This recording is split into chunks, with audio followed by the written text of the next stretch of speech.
this Damn, now because we should again, we're repeat not everything really... we just said. All right, so what were we saying about the Instagram edits? Oh my God, even you talking about your video going viral though, like that's like really interesting content I think people would want to know about, because I'm sure people want their stuff to go viral, and it's like, how did this happen for you? Like you can make a whole video just on that, because I would want to know. I would want to watch and be like, well, I know Bill, like I'm doing a lot of same stuff Bill's doing. Like, how do I get that? That's so cool that you had that happen to you, you know? Well, let's talk about my Instagram video going viral. Yeah. So I don't know. So not that way we like need to rehash it all, but I think that's like great. Like that's a great. Yeah, no, it's what's amazing about it is that I like I said, I still don't even know how it happened. Yeah. It just did. And I mean, it was so funny. So we have somebody at our office, and our videographer, like our staff videographer, his name's Alex, in our office in Milford, Connecticut. And when I did a content day with realtors back in April, they came up and we were filming, and he had just had a video hit 1 million views. Wow. And it was a video of his dog. People love animals. Yep. But it hit 1 million views. And his whole Instagram's about, like, he does video, right? So he's all just about like video and videography and all the different stuff he does and films. But it was so cool. And I was like, 1 million views, that's crazy. 1 million views. Yeah. And then my video is like almost there. Approaching it. And I'm going, yeah. It's crazy it's still going. Like it's well, I mean, you think about it, like it has a lot of views, so the algorithm likes it. Yep. And then as people continue to find it and continue to share it, I mean, again, I'm not getting hundreds of views a day anymore, thousands. Yeah. I'm getting, 5, 6, 10. So it's much slower than it was. But it's gonna get there. But I mean, eventually it might take another year before it hits 1 million. I don't know. It might never, which is fine, because the fact is that, have you ever seen somebody, I can't remember where I saw this, but the idea is like people go, oh, my video only got 100 views. Yeah. And then it shows like, what? That's 100 people that saw your face. Yeah. Can you shake 100 hands? How long does it take to shake 100 hands? My video only got 1,000 views. Do you know how long it takes to shake 1,000 hands? You just shook 1,000 hands. My video got 2,000 views. It's such a good perspective to have, because I feel like I do that. I do that same thing. Like it's like I really try not to pay attention to the likes and like whatever. I'm just gonna put this out there for the sake of the content. I'm not gonna look at like how popular it is. This is just something I would say, so I'm gonna put it out there. But I do get caught in that trap, I think, as a lot of people do on social media. And I never thought about it like that. Like, how often am I in front of 100 people doing something like that? Like, that is such a great perspective. Yeah, so I sponsored a realtor CE class, or the Seacoast Board of Realtors. And the class was full, 60 realtors. Yeah. And it was like, oh my God, 60 realtors I get to stand in front of, and they get to see me and 60. Yeah. Compared to 800,000 800,000 people. Like, I could never have a class where there's 800,000 people there. Right. Like, think about like, what's the capacity of Fenway Park's only 37,000 people. Yeah. Huh. So just think. That's crazy when you put it like that. I mean, not considering like, the game, like, on TV, but in person, the Red Sox can only like be seen by 37,000 people. It's 24 times the size of Fenway. Is that what we're saying? I don't know the math, because as a loan officer, I should be better at it, but I'm not. But that's insane when you put it like that. That really is crazy. 37,000 people will fill Fenway, and my video got 800,000 views. I feel like... So when you put it in perspective like that, when you go, oh, it only got 100 views. Like, I just posted a video, by my one that I did about the coastal towns in New Hampshire. Yeah. I think it just hit like 1,500 views. Yeah. And it's like, 1,500 views. And it, compared to the 800,000, everything after that's like lackluster. But I have to remind myself, 1,500 views is 1,500 sets of eyes that are seeing your content. Right. How long would it take me to do that to talk to 1,500 people in person? That is the power of it, huh? You know what? I feel like this is really good for me to hear, because as I sit here and I'm kind of like, feeling kind of meh about social media, that makes it seem so much more important again, where it's like we do this because it does matter to get in front of so many people and have that exposure. Exactly. This question might hit you out of left field, Bill, but as you were speaking, I was like, oh, I wonder if this has anything to do with it. Do you feel like being like theater kid, right? Like do you think like that adds to having fun, like doing the social media stuff at all? Oh, yeah. I feel like back in the day when I was in high school and I also was a theater kid, we used to love making little videos and like a camcorder, which is so funny. Like, I definitely did that. I had the camcorder in my basement. Yes, yeah. Filming us dancing or singing or putting. Yeah. Oh, 100%. I feel like if you think about it, social media like that when you're making content would make it so much more fun. And maybe that's just like maybe I'm saying this for myself right now because it's been not that fun for me to make social media videos, but like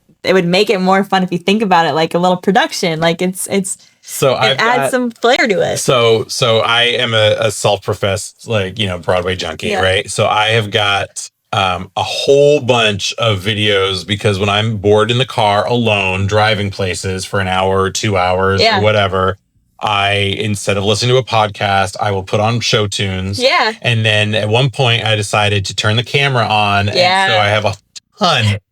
I do the same thing. Embarrassingly ton of video of me. I love it.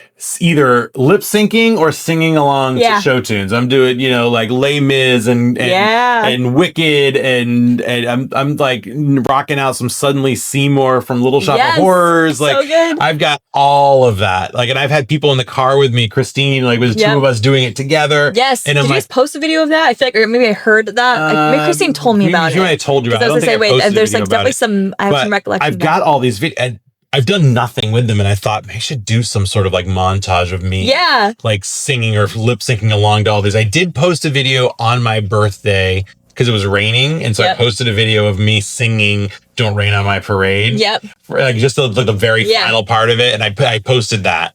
But I haven't posted a lot of it. But yeah, I think the background being like a theater kid definitely helps me be okay in front of the camera. Yeah. And it's taken some time, by the way. Like I've gotten very comfortable now in front of the camera, and I don't know if you ever get like truly comfortable, but I've gotten comparatively. Like I'm aware that it's rolling right now. I'm like feel pretty comfortable. I feel pretty relaxed. But and in this kind of scenario, where it's not like it's not scripted. You're not like I need to make sure to say this and not.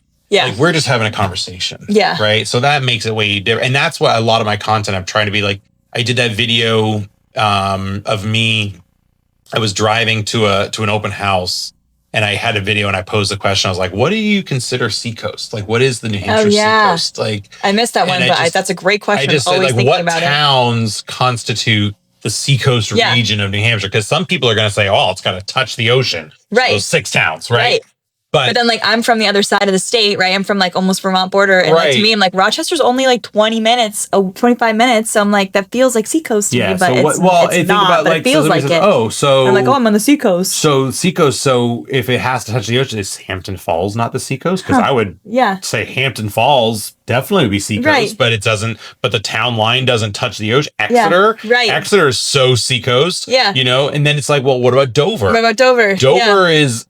right next to Newington, Portsmouth. Right. No, it touches the ocean. It touches the water. It touches the bay. Yeah, the bay. Yeah. Right. So is Great Bay part of that? So Newmarket and Durham and like. To me, I'd be like, that's coast. Is that the coast? Right. Yeah. Greenland, like all the Stratum, all those towns. To me, that's all. So my answer was 125 is the dividing line. Yeah. Okay. So and I, by the way, include Rochester in the seacoast area. Right. Yeah. So. Rochester, like 125 goes down from Rochester, Barrington, Lee, Epping, Brentwood, I'm sure this makes some Kingston, Plastow, right? So those towns for me are the line. I wouldn't consider Fremont or Raymond. No. Certainly that's Western Rockingham County, right? Did you get a lot of backlash on this? I had some people that were like, Dover is definitely Rochester? Not, Rochester, but they'd be like, oh, it's got to be right on the coast, the coastal towns. Yeah. But I had the same thought with like the North Shore. Like you talk about Massachusetts, people separate Eastern Massachusetts, North Shore, South Shore. Yeah, right. Boston, North Shore, South Shore, right? And then the Cape, right? Yeah. So South Shore, well, is South Shore literally just the towns that are there? Is Brockton South Shore? Because I would think of it South Shore, right? I think of pretty much anything north of Boston as the North Shore. Right. So like all of Essex County, not all of Middlesex, because Middlesex County goes further out, but like certainly all of Essex County, I would consider North Shore. Right. And some people, that's Merrimack Valley or that's this. Yeah. In my mind, that's what it is. But again, like you said, when you're from the other side of the state, the seacoast is this I'm whole sure if you were like area. born and raised, if you're like someone who's, from I don't know, whatever, Greenland, Portsmouth, Rye. If you're like over there, you're like really in coastal. Yeah, exactly. And then somebody says, "Oh, Rochester's the coast." You'd be like, you know, like, yeah. Well, but like I'm not saying it's the coast, but like New Hampshire, compared to most other states, so you go to most other states, and they like geographically they think about counties, right? Yeah.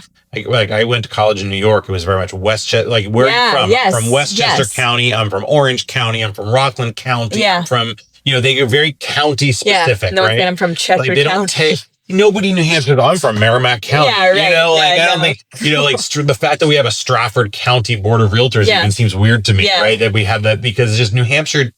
We don't think of ourselves in terms of counties. Yeah, like we know they're there, but we never think of it. You know, you go to Connecticut, like we talk about our corporate office of Total Mortgages in Milford, Connecticut. And so people always talk about Fairfield County. Oh, Fairfield County is a really wealthy county. That's all. It's so funny. Why is that? But they always think about counties, and we don't have that. But we have like this region. Coast, the lakes region. We think of it as like, I'm from the lakes region. I'm from the Monadnock region. Yeah, Monadnock region. Yeah, that is what we say. The Great North Woods. Oh, that's so funny. So like we think about it, I'm from the White Mountains. I'm from think about it. It's very like terrain specific. Yes. Yeah. I'm from the lakes region. I'm from the seacoast. I always tell people, I grew up on the seacoast. I grew up in Lee. Yeah.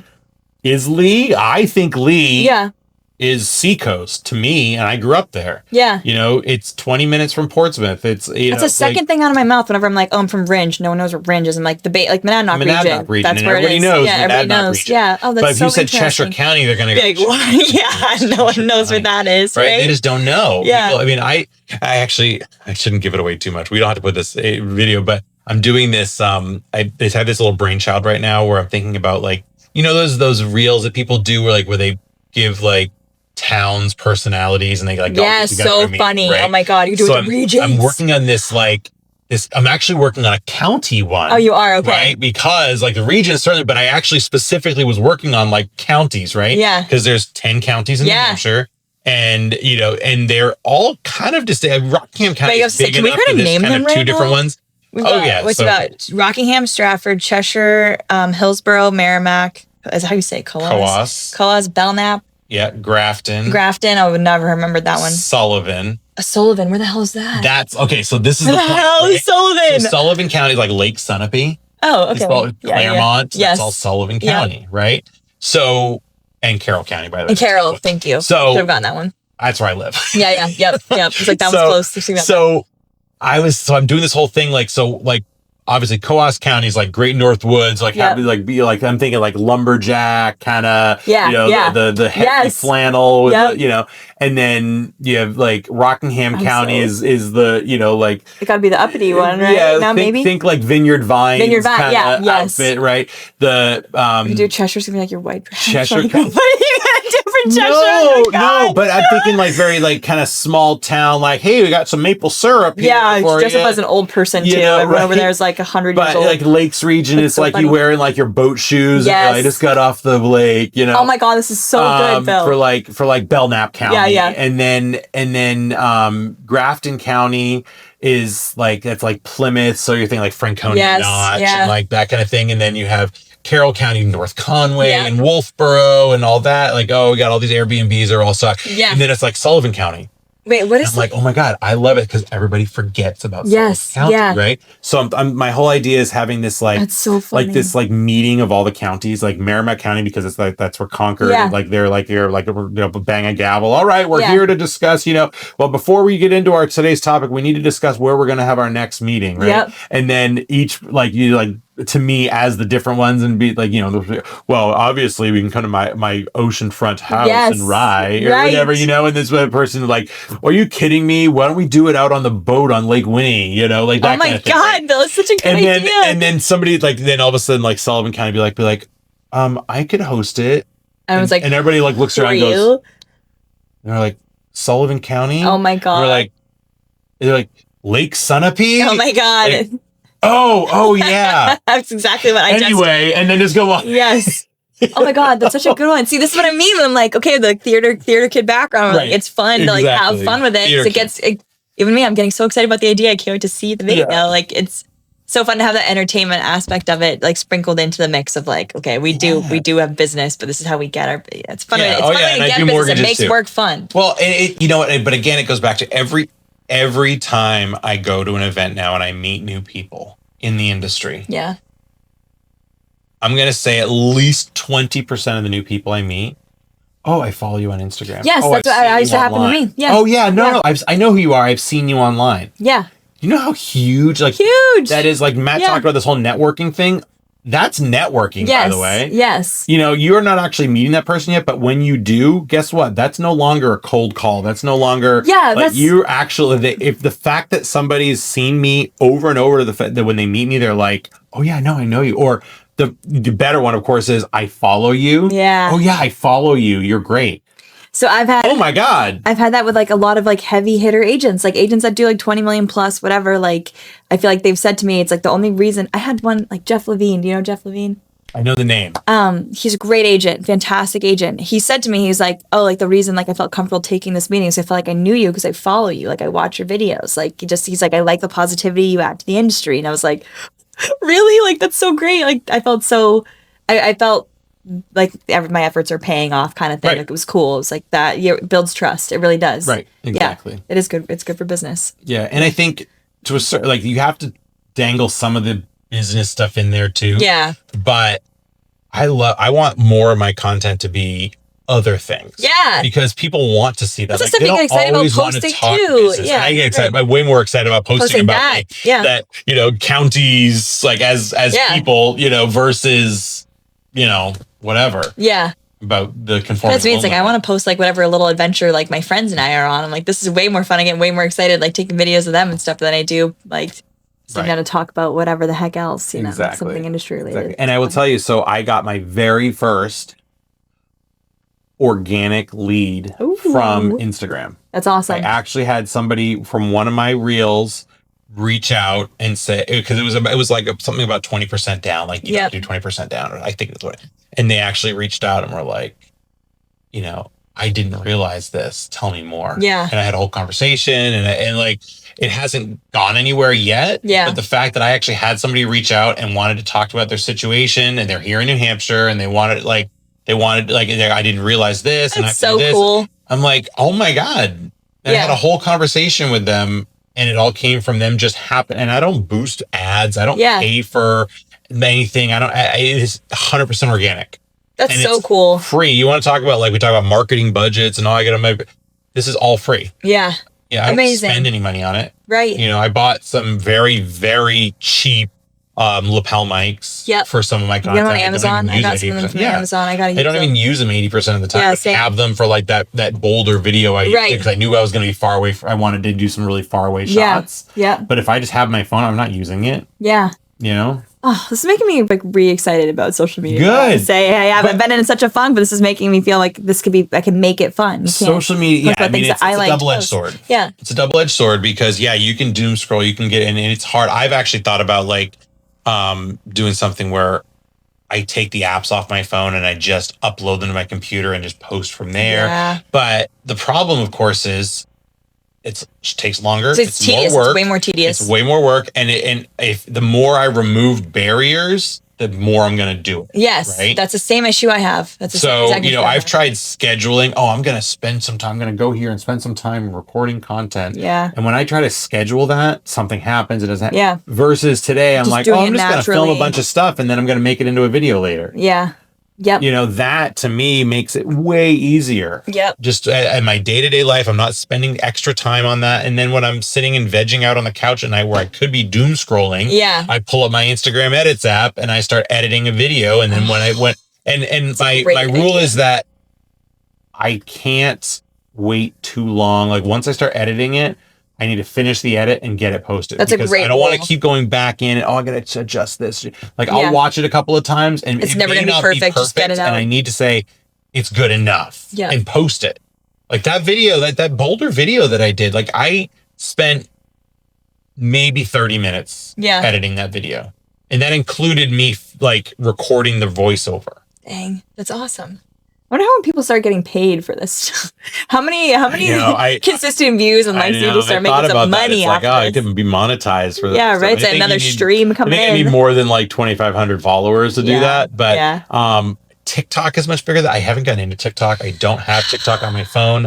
I kind of am okay with not having TikTok on my phone. I don't want to be on it. Full with Instagram. Instagram Reels is addicting. And honestly, I sort of, a part of me would like to just go away from Facebook too. Yeah, I'm with you on that. Like, though I have a lot, I do get a lot of people responding on Facebook. Yeah, that's the thing. There's so much engagement on Facebook. There's a lot more engagement on Facebook, which is why I hold on to it. Like, I don't do LinkedIn. No. I don't see, I don't see the benefit of LinkedIn. It's for our industry. I feel like LinkedIn is funny. It's like, this is just, I'm sure it works great for people. And there's some people who get a lot of business and make a lot of connections on LinkedIn. Sure. But when I see somebody that has LinkedIn in the like real estate industry, I'm like, what are you doing? It's like, I have one. Dude, I have it. Yeah, we have it. But like, who is networking? Honestly, maybe that's the place to go. Nobody else is doing it. I know there are people that are very successful on it. Are there? Who do you know? Can you think of any?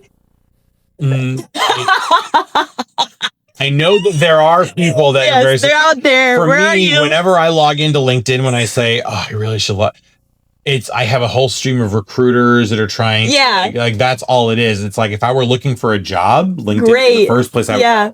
Right. If I really was like, I'm not happy at my job, which I'm super happy. Oh my God, this place is amazing. Right. Hello. Yeah. But if I decided one day I was not happy with my job and I want, like, LinkedIn would be the number one place I would go. Yes. Right. People talk, Indeed. And just set up a LinkedIn. If you're a professional, set up a LinkedIn. You will get you're not getting sales. Like, no realtor or loan officer is getting sales and making connections on LinkedIn. I thought about, realtor if you connections. Is this the camera I need to look at? And like, if you're a realtor or loan officer making connections off of LinkedIn, like, I want to know. Prove us wrong. Let us know. Right. No. And somebody's like, well, it's in the industry, right? I don't know any realtors that are going on LinkedIn. No, because they're on Instagram and TikTok because they're the one getting the lead from the consumer. Right. So they're not spending time on LinkedIn because they're not getting anything from professional relationships like that kind of networking. So why am I going to be on there? Yeah. Because that's the only person that I would think that I'd be getting it from. And then I get these this person wants to like follow you or link up with you on LinkedIn or whatever they call it. And I'm like, really? Okay. All right. That's fine. But in my head, maybe I'm like, you know what? There's just not enough. Like, I know LinkedIn's so like, it's just so professional. I feel like it's like, I don't know, cut and dry. Maybe we do need just somebody to go on there and make funny videos and shake up LinkedIn for those people that are boringly scrolling through there, like sitting in the office, like looking for other jobs. Like, I should sell my house and move here and get a new job. And look at this is the realtor to do it. Yeah, the maybe people that I can see consistently posting on LinkedIn generally hate their lives. No, sorry. They were, well, I'm just going to say they were generally, and this is a big generalization. Yep. Were born before the lunar landing. Huh. Okay. Yep. So yeah, very, very old. You know what I mean? Yeah. Like the lunar landing. Wait, I was thinking. Yeah, 1969. No, that is what I was thinking. Okay. Right. Yeah. Like, and probably some that were born like during the disco era, but beyond that, I don't know anybody. I don't. Actually, that's not true. Matt Gallant uses LinkedIn. Does he? Shout out Matt Gallant. Shout out Matt Gallant. He uses LinkedIn. Like actually, the video that he just did with that was specifically for LinkedIn. Well, he posted on his other socials, but he said it was going to be for LinkedIn. Yeah.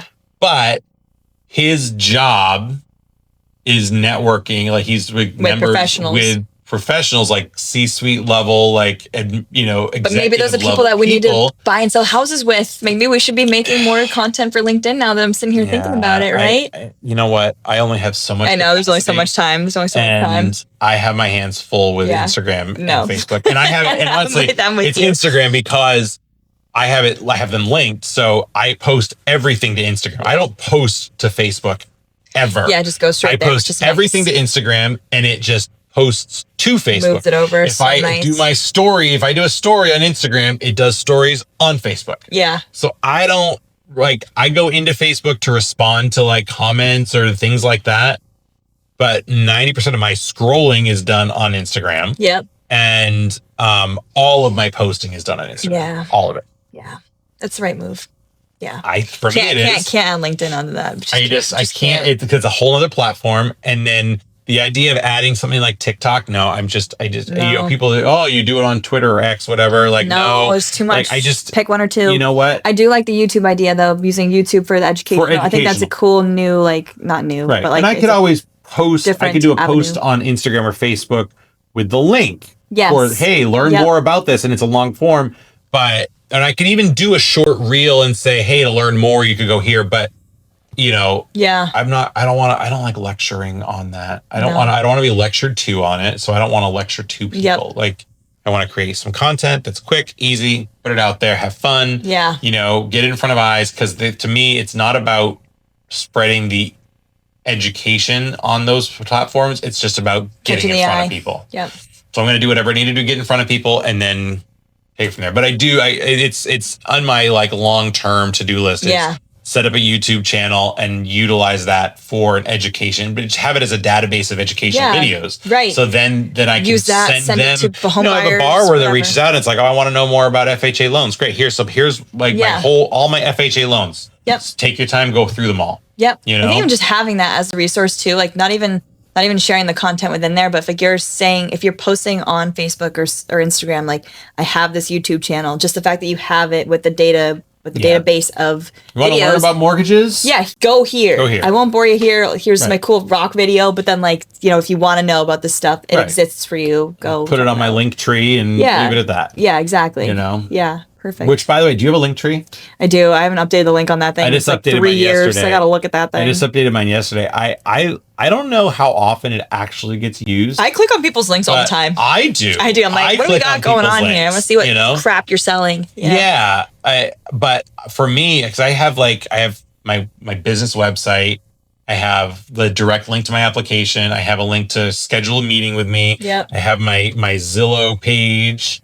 And then I've got all my socials, my email, stuff like that. And I'm like, I wonder if there's other things I should put on there, maybe, or I don't know. But I could put my Venmo and say somebody wants to just send me money. Yeah, please, right? Yeah. I love it. People are like, oh, this is my Cash App. Like, why am I going to just send you money? Right. Like, who's doing that? People are doing it though. People do it. Maybe I should. I don't know, but I don't pay for the link. It's like the free version. Yeah, same. Yeah. So I know you can do a lot more customization with it, but I don't notice what customizations people have. I just want to see what they have on there. Yeah. I just like to see what they have. I'm like, what are we working with here? Like, what kinds of things do you think are important to post? So that's what I'm looking at. I don't know. Don't know what these things look like. But do you have an OnlyFans? Do you have an OnlyFans? Are you on Feet Finder? No. I don't know. When you said that about the Cash App, I was like, I could just see like some random girl like having that on there, but then also just posting like for the feet, and that doesn't matter. Yeah. Somebody sending her money. Like, oh god, social media right there. Sure is. Kind of social media. Not our industry. Mm-hmm. No, well, maybe some crossover. I don't know. Anyway.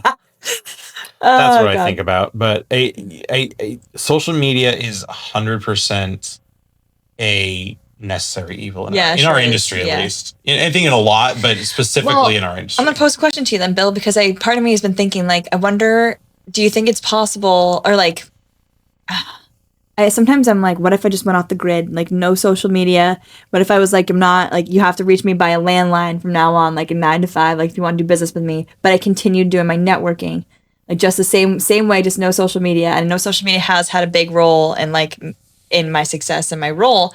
But like, do you think that there still would be success? Like, do you think you could get there? Or do you think it'd just be a lot harder? Like, what are your thoughts about me saying this in general? Because sometimes I'm like, what if I did? What if I just doubled down, like just really focused on the relationships and like calling people and keeping in touch and no social media at all? Like how much more difficult, or maybe it would be better. Maybe my time would be less focused on this thing that I don't necessarily always want to do and something that I do want to do. It's just like be in front of my the people. I think depends on the person, maybe. I don't know. I think it depends on the person. Yeah. I think could you have the same result? Yes, but you're gonna work a lot harder. Yeah. And maybe that's okay. Yeah. Maybe that's okay, right? Yeah, maybe it's like that's you like you prefer that over social media. That plants a garden is going to work a whole lot harder to get a cucumber than somebody that just runs to the grocery store. Great analogy. We have grocery stores now for a reason. Yeah. They're convenient. Yeah. It's a lot quicker. It's a lot easier. Are there some downsides to it? Sure. Yeah. You know that cucumber you grew in your garden is pesticide free because you didn't put anything on it. That you know what kind of fertilizers you put in. It's fresh. It hasn't been sitting for a while. There's a lot of benefits to doing it that way. but it's also a lot more work. Yeah. In the end, you get a cucumber either way. Yeah. Right? Yeah. Wow. I guess, great analogy. Yeah, just came off the top of my head. I guess for me, I don't even think I utilize all the tools available. There are way more tools available to us that could make our lives a lot easier that we don't utilize, right? For me, like some things, I like that slow route. We have a garden, we have chickens and raise eggs and we raise eggs. We have chickens, so we have fresh eggs and all that kind of stuff. I love that. And we have a garden and it's a lot of work to put in the fence and to till it and to put down the weed blocker and to do all, like, it's a lot of work, but it also, there's a sense of depth there, maybe. Yeah, I guess there's just something about when you go out to the garden, you pull your own cucumber or your tomato. Matt's doing that right now. He's got a really great garden this year. He's pulling all sorts of stuff. There's something to that versus just, running over to Costco and grabbing some stuff, And I get that, but more often than not, I'm a busy person with young kids and we've got lives going on, right? There's so much happening all the time. And I guess your role and my role are a little bit different too. True. Yes. Right? Because your role is not based on the individual sale. Right. Your role is based on the relationship. Yeah. Right. And so I think in your position, people, they'd be willing to call you 9 to 5. You know what I mean? Because they don't need you on a Saturday afternoon. Right. They might need an insurance person for a quote, maybe, but usually people are pretty, like, I understand insurance is going to happen on Monday. Yeah. It's not an immediate thing. In my role as a loan officer, I need to be available on Saturday afternoon. Yeah. I need to be readily available. Like the idea of not having it, like so Labor Day weekend, since I was a baby, my family has camped Labor Day weekend. It's a big family camping thing. We've done it every year. So one of the things I look forward to all year is going camping, 3-day weekend, Labor Day weekend, my whole extended family. Yeah. There's probably 20, 30, 40 of us that go. It's really fun. And every year, try as I might, I say, I'm going to unplug. And every year I end up either on my laptop doing this or on my phone or taking a phone. And part of me is like, I really wish I could just unplug. But part of me is kind of like, I love that I can still go and do this with my family, because if I had another job, I'd have to work and not be there at all. Right. Right. So so to me, it's okay on the weekends. Yeah. It's okay. Every job has a necessary evil, the things you don't want to do. So like, that's the one you have, the poison that's not. And my family understands that, we might have a barbecue. We're at a barbecue and I have to step aside for 20 minutes. But the fact is I get to go to that barbecue because in my previous life, working in restaurant management, I had one weekend off a month. Oh my God, terrible hours. I would be working 10, 12-hour days, sometimes longer. There were days where I'd go there in the morning, I'd work until 5 o'clock, and then we had a line cook call out. And so I would go change into jeans and a t-shirt, and I would cook on the line until 9 o'clock at night. I had gotten there at 7 in the morning. Brutal. Those were days like that. And I don't see my family, and it's on a Saturday. Yeah. And so I miss out on this event or that thing. Like, it was just constant. I got one weekend off a month. So 3 weekends out of the month, I was in the restaurant. So if the event didn't happen on that one weekend off, guess what? I wasn't going. Right. Now I get to go to any of it and all of it, but I might need to step out for 20 minutes. Yeah, sometimes you have a phone call. Right. I might need to do a pre-approval when I get home. I might need to, I had a friend, a kid's birthday party that my daughter was invited to, and we went to it, and I had a realtor call me and was like, hey, we are putting an offer in on this property. I have these buyers. They can't get a hold of their lender to get them a pre-approval letter. Wow. Yeah. Can you help me out? Because they knew that I'd answer my phone. Right. And I had my laptop. I went to my car. I grabbed my laptop. It was at Hilltop Fun Center. Yep. And I sat outside on they were all in doing laser tag and stuff. I sat outside. I took the application. I pre-approved. I sent the pre-approval letter. Their offer was accepted, and I closed the loan. There you go. Had I not been available, I would have lost out on that. Yeah, that's the thing about being a loan officer too, is just there's so much competition. Like you really do have to have that. Like that's just like a base level, like communication So could that work for you? Maybe. Yeah, maybe. Yeah. But definitely not for your role. Absolutely not for you. Yeah, I need to be available. And I think back to like I only got in this industry 6 years ago. Right, we had cell phones, we had internet. Think back to loan officers that did this, 30 years ago. They did this where they had to like literally print out a rate sheet, or they had, they had to bring them to realtors and show it to them, or, cause you didn't have cell phones, or you didn't have like, you're writing out a 1003, like an application. it seems laborious, and they're like, oh, I loved it. It was great because they were able to disconnect. I know I think about that all the time where it's like, yeah, when you had landlines, like you just had to like, it was when you were there. An expectation. You're only available when you're available. And when you're not, you're not. And that's just the world that we were in. And so nobody expected anything otherwise. I know that. I don't really know that world. Like I just feel like I barely had, like we had corded phones when I was a kid. I'm not that young, but like, I feel like that I would prefer if business was still done that way. I think the better balance. I didn't have a cell phone until I was driving in high school. Yeah. You know what I mean? Like and that wasn't because my parents kept it for me, because we just didn't have, it wasn't a thing. And I only got one, and I got it because I only took it when I was driving, because in case something happened, they wanted me to have it. And when I got home, it got turned off and plugged in. Yeah. Charge. You know, like what kind of phone was it, Bill? It was one of those Nokia, a Nextel Direct. Nextel, yes. It was like the bleep bleep, but it was like this big, and it had like this leather case around it. I'd open it. My dad had one of those. I mean, and that was like my first cell phone. And my friends didn't have my phone number. Yeah, it was literally for me to call home if I got a flat tire. Right. It was not for me to call my friends. You couldn't text on it. Yep. You know, none of that. They only had like certain amount of texts. My first phone that I could actually do that on was I was in college. Yeah. And it was like a Nokia brick. Yeah. You know, and it go you know, one of those phones. But like as a child, I never had that. And even in college, there was never an expectation you were always available. Right. You know? Right. So now, I wonder how recent that mindset, because I'm sure it was kind of a slower change, and now I just feel like it is the expectation. Yeah, it is the expectation. You're always available. Yeah, somebody told me recently they're talking about this I don't even know, mortgage company, that they're starting to have people do the underwriting like 24 hours a day. I feel like that's atypical, right? Like people are not. My underwriter's not doing 24 hours a day. Yeah, I was like, who is calling the underwriter? Like who's calling anybody at like 3 a.m? Like there should not, I was like, that seems bad to me. And the realtor was like, no, this is great. Like I want this person I want to be able to like reach whatever. I want to like get a problem solved at any time of night. Maybe it wasn't underwriters. That probably doesn't make sense to be the underwriters. I don't know who would be the processor. I don't know, whatever. But so what I always tell my realtors, and I tell my buyers when I first meet with them, that I'm always available. Yeah. But my phone goes into do not disturb at night. Yeah. I do that on purpose so that they are welcome to text me. Yeah. If they have a question, because I don't want, if 11 o'clock at night they have a question, they're like, oh my gosh, I don't want them to forget about it the next day. Yeah, like get it off your brain. You know, send me the email, text me, whatever. Call me and leave a voicemail if you want to talk. I'll respond in the morning. Right. You know? Set that expectation. And I set that expectation so that first of all, they know that I'm not going to be available in the middle of the night. But they also know that they don't need to worry about bothering me, because I always hate it when they go, oh, I don't want to bother you. Bother me. Yeah. Send the message. I'll get it in the morning. And maybe I will manage my own time. Maybe if at 11 o'clock at night I'm up, binging Netflix, which I've been known to do, and I see it, I might respond. Right?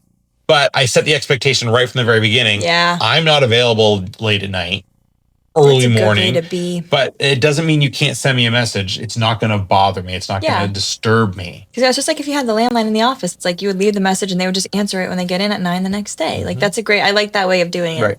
Because I do think though, like if people are doing business, like who's, don't, we got to shut it down at some point. I feel like there is some kind of like toxic, like working too much kind of mindset that we can have in our industry sometimes, Like I agree. It's nice to be able to shut it down or have those boundaries. I've talked about like taking a trip to Europe, because if I go to Europe, then my phone, I can actually turn my phone off or put it away. Yeah. Although now they have like those plans that you can do like international calling. And stuff. So maybe, and I'm like, maybe I don't want to pay the extra $10 a day for that, or whatever the cost is, right? How's it work on the LO side? I know that realtors will sometimes like pair up with another agent, and then they'll do like referral fees, or they'll split commission, like to have somebody cover them. So if you're on vacation, how's that work for LO? So if I'm taking a true like out of the country style vacation and I'm unavailable, I have people that we can tap into that. Okay, gotcha. That I'll say, hey, can you just watch this? Or I'll, Yeah. I mean, mostly it's like deals under contract. My processor will take it, because she kind of takes control of the file once it's under contract anyway. Yeah. I'm still there. I'm checking in with her weekly on it. I'm calling up with the realtor, the bar, or whatever. But generally, she's got control of it, so I can easily say, leave an away message and say, if you have a question about your loan in process, reach out to. Yeah. But for new pre-approvals and stuff, completely wipe your hands in for a week. But for new pre-approvals and stuff like that, I can always like have somebody kind of in there. You can? Okay. Yeah. Again, I don't. Yeah. Yeah. But if I was a situation where I was going away somewhere where I really truly wasn't available, you kind of would have to. Yeah. Like even when camping, like I want to say, oh, I'm in the woods. It's not great service. You can go get it. You can go drive 10 minutes and find something. But it is. It can be. I think you're right that there is like this strain of kind of almost. I don't want to call it toxic. Like maybe that's too harsh of a word. But certainly is the expectation that people are always available 365 days a year is a lot. And I think people. I've said it before. Like, I pre-approved somebody and got them under contract on the 4th of July once, and I think about that as a badge of honor, and then I go, is it though? Is that really like a good thing? Yeah. And I know in that instance for those people that like it was a good thing. Yes. But should that be an expectation of our industry? Right. And that, it's tough. Yeah. Because we don't want to turn down any business. We don't want to lose any because of you're not available. This one is. And so it's all reputation based. It's hard. It's always a race to the bottom almost. It's just like with rates. Well, I can do a better rate than that. Well, I can do a better rate than that. It's like, well, rate is not everything. Yeah, right. There are so many other things. Yeah, you know what? Honestly, you could probably find a better rate than anybody else with some discount lender online that's in a call center and they don't care about you. Yeah. And they don't like worry at all if your deal closes or not. Right. Because you're just a number to them. Right. You want the best rate? I bet that's the best way to go. Yeah. Maybe not, but I'm sure that's one way you can do it. Sure. I bet you can do rock bottom rate from them. Right. Is that their actual right way to go? Probably not. Right. You get what you pay for. You get what you pay for. And I'm not saying you should go with the highest rate. You still you should be rate conscious. You should be cost conscious. But the customer service availability, that's important. Yeah. Because the fact is, in the end, the rate doesn't matter if the deal doesn't close. Yeah. If you go to somebody... People remember more about, they're not going to associate you with the rate so much, I think, as they're going to associate you with, how you treated them, how you made them feel during the process. Did you make them feel taken care of? Whatever. And I always go into it, people, I go, listen, the rate's the rate. Yeah. The rate's the rate. And when we're in a pre-approval status, the rate doesn't matter at all anyway, because who knows what the rate will be once you're actually in a contract. Yeah, right. We'll have that discussion once you're in a contract. The rate right now is a placeholder. Yeah. Until you're actually under contract. Right. And then... We'll talk about what the actual rate looks like. You know, I can give you an idea right now, but it could be, it could be a point higher, it could be a point lower. Who knows? Right. People ask me about, should I buy down the rate? Maybe. Yeah. That's something to be discussed when you're going under contract. Yeah. Right. You know what I mean? Unless your pre-approval shows that you have to buy it down to a certain point to qualify, which is not most people. Yeah. Then it's really a discussion for another time. Right now, let's discuss kind of where you're at. Are the total costs within line? Where's all your pre-approval there with a little bit of a buffer so rates could go up or down and we can go there, Yeah. And people get so focused, well, rate. I have people call me up, well, what's your rate right now?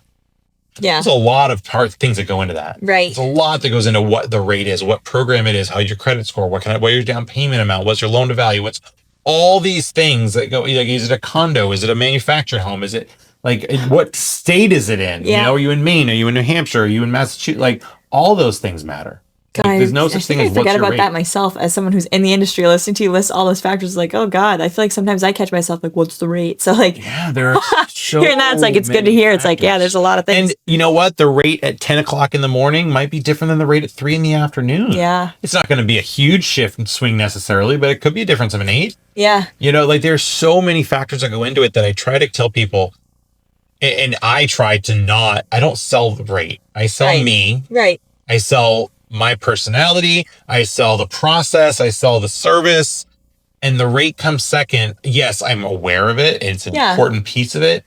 But to me, it's not the most important piece. Right.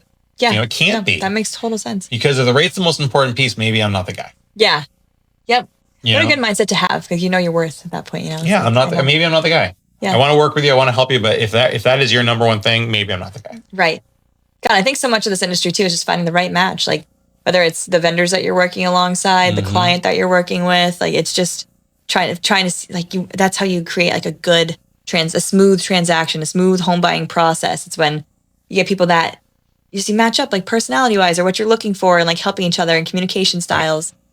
Yeah, I feel like I'm really hyper aware that when I'm making connections between people in the business, I'm like, okay, these people have good communication styles, similar personalities. I think they'll work well together. Because if their priorities are different, I feel like the transaction will be harder. It'll just, yeah. So it's good to know if rate's your priority. Maybe not. Maybe not. Yeah. And I need to learn that a little bit more too. Yeah. Like not just about rate, but just like knowing my worth. And I feel like I do to a certain extent, but. Oh my God, you're like one of my favorite loan officers. Oh, thank you. I'm like, you're like way up high up there. But I think I sometimes have to learn to say no a little bit more. Yeah. I have realtors that'll ask me for things and I wanted to say yes to everything. And when somebody says, "Oh, can you do an open house?" and I'm already booked, I feel bad. God. But sometimes I just don't want to go out on a Sunday. Yeah, Bill, you know how I look at it? I'm like, this is maybe different because of the role that I'm in, but I'm not a real estate agent anymore. And part of that is because like I want to have some of my time back. And there's like 4 Saturdays in August, and I wanna help my realtors out. I love them, but like I get 4 Saturdays in August. I might live to be like 80 years old. Like that's not that many Saturdays in August I'm gonna get in my life. Right. And I don't really want to spend them at an open house. Sorry, I didn't mean to hit that. And I do open houses plenty, and I'm doing one this Sunday, and I don't mind doing them. But there are times that I get asked, and I'm like, I want to be like, I'm not available, and my unavailability is I'm going to be sitting in the hammock in my backyard. Which is totally fine and valid. You know what? Okay, do you know Sean Pierce? He's a photographer in Rochester. No, he's awesome. You should know him. I should connect you. But he said to me, because he's the same way, like I'm very much like a yes man, people pleaser type of person. And he goes, he said like he has that mentality too. And something he's working on right now is his default is no. And then if he has some time to think about it and he thinks like, oh, maybe I should do that, then he'll go back and say yes. Like, so he starts off by like someone will ask him to do something and he goes, let me get back to you. Like I guess that's his version of no. That's a people pleaser's version of no. Let me get back to you. That's so funny. So he's been doing that, and like he says, it's been helping him use his time more wisely. Because I have the same thing. I'm like, I just want to say yes to everything, and then I feel guilty when I say no. It's like I shouldn't feel guilty, but just is what happens. I don't know. So I've been trying to say that my default is no. Default is no. Well, that and hey, can you serve on this committee or can you help in this event? That's because people know you can get stuff done, Bill. That's I get that same thing. It's like people know like you're responsible and you're likable and you can get things moving and shaking and it'll be fun when you do. I feel like that's always think like Bill. I always if you're in charge of something, I'm like, oh yeah, I'll go to that event because I know it'll be fun. Like you have such a good vibe. Like it's worth going to if you're leading it. So why do it if it's not? Of course, people want you to do that because they see you're so capable. So I'm sure that happens nonstop. Yeah. And I still have a problem saying no to all that, and I need to say no more often, but I just can't. I think we've spent plenty of time chatting today, and our poor producer over here needs to get back to his daily life. So thank you so much for coming up to our office here. Bill, what do you think? Thank you so much for this place is amazing. This was so fun. I like really hope that you have me back. Of course. No, we should make this a regular thing. Yeah, perfect. We come up here and just talk about whatever comes onto our minds and, Feet finder and social media. Perfect. Well, thank you so much. All right. Awesome.